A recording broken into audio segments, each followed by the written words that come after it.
The member from Hampton, Representative Cushing. Thank you, Mr. Speaker.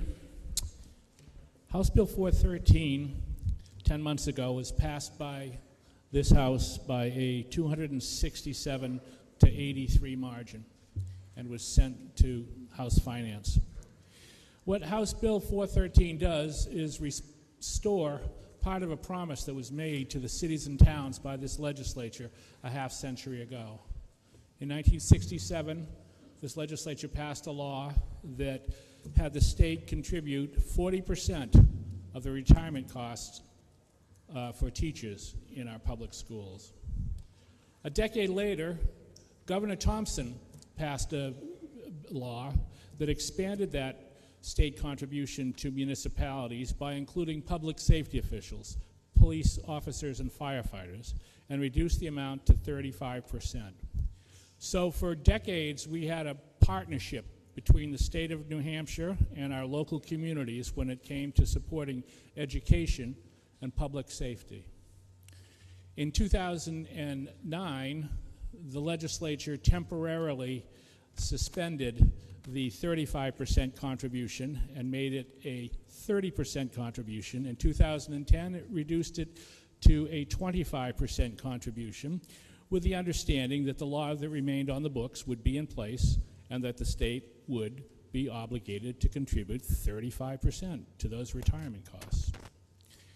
In 2011, in House Bill 2, the legislature decided that it was going to zero fund the state's contribution to municipalities.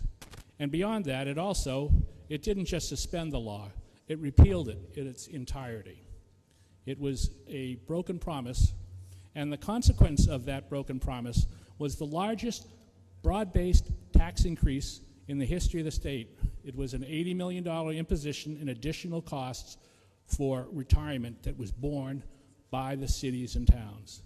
If you talk to your local officials, and we're all responsible to our local officials, you know what a crushing impact that had, because the way that that money was made up was through property tax increases. What House Bill 415 does is it's an incremental step to building up the partnership rebuilding the partnership with the state. It contributes 15% of the retirement costs of teachers and municipal employees. I think all of us came up here with a pledge most of us came up with a pledge to do what we could to reduce property taxes.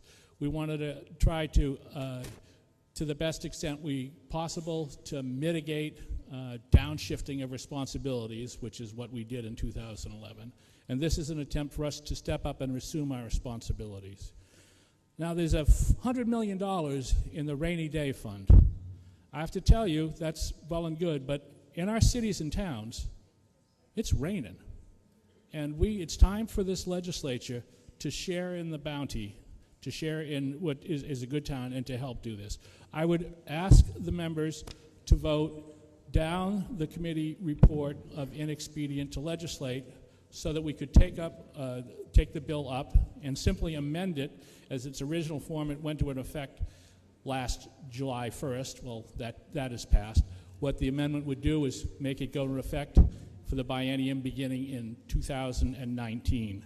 So in doing so, we'd send a clear message to the cities and towns that we're here to help you out, and send a message to the next legislature that part of the responsibility in building a budget is to make sure that that partnership stays in place.